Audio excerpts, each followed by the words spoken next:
समीर अरोड़ा 1993 से 1998 के बीच alliance mutual fund के सीईओ भी रह चुके हैं। इन्होंने 2005 में हीलियोस कैपिटल की स्थापना की थी।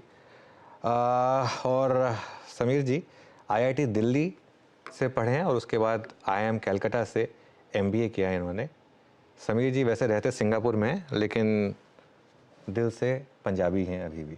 समीर जी इनसे तो गुड उसका मॉर्निंग। पढ़ाई से और रहने से क्या कनेक्शन है?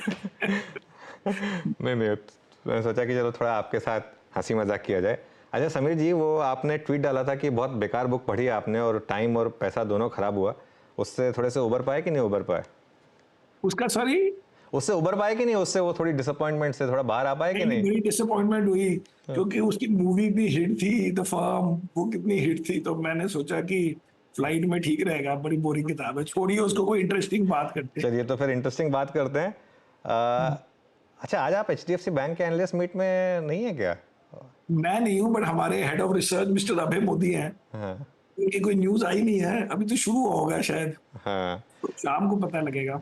वैसे काफी मीम बनने लग शुरू हो गए हैं उसमें। समीर जी आप अभी भी मैं भी कॉन्फिडेंट है? बना देता हूँ अपनी तरफ से, क्योंकि लोग कहते हैं कि जब लोग मजाक करेंगे स्टॉक का तभी चलता है, तो मैंने कहा फिर मैं ही मजाक करना शुरू कर देता हूँ ताकि जल्दी। हाँ नहीं, लेकिन ऑन अ सीरियस नोट काफी डी रेटिंग हो चुकी है क्या? मतलब आपको लग रहा है कि मतलब कहाँ मार्केट को लग रहा है कि परेशानी नहीं आ नहीं, रही है? मार्केट का क्या है कि मार्केट, अब आप बिग पिक्चर सोचो कि प्री मर्जर विद एचडीएफसी क्या मार्केट कैप थी?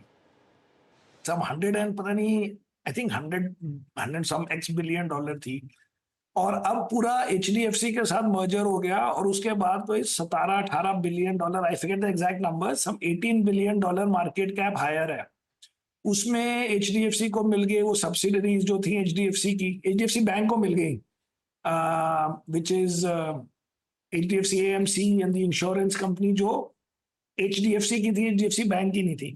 तो एचडीएफसी बैंक को बेसिकली एचडीएफसी के शेयर तो कुछ 10-11 बिलियन डॉलर में मिल गए हैं।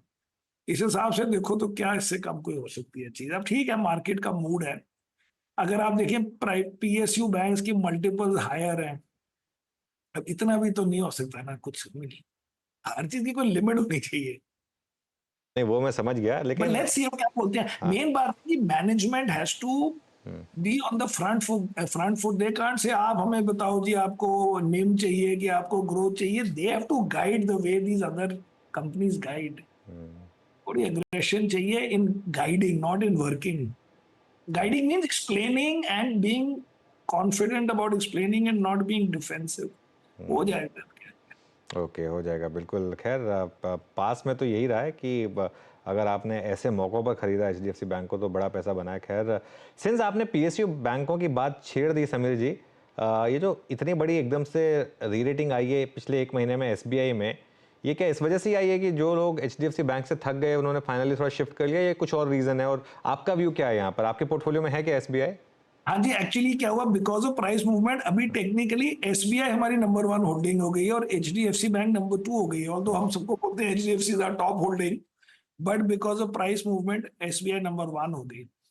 सो ये क्यों हुआ? Because ultimately both these, I mean all these three banks which we own, all three, which is HDFC bank, SBI और आईसीआईसीआई, एक्चुअली लास्ट ईयर भी काफी अंडर परफॉर्म किया सबने।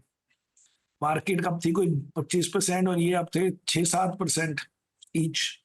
तो वो कैचअप कहीं ना कहीं तो होना है, बिकॉज बियॉन्ड अ पॉइंट ये नहीं कह सकते कि हमें पीएसयू पसंद है लेकिन अब हमें वो कॉर पसंद है। हमारे पास एक और भी है, कैनरा बैंक वैसे, बट स्टेट बैंक का बेसिकली कैचअप ट्रेड है सबका, एक दूसरे के साथ कह लो या पीएसयू का, पीएसयू कैटेगरी से कह लें। सब तरीके से अच्छे हैं तीनों चारों जो भी हैं। चलिए एसबीआई, अच्छा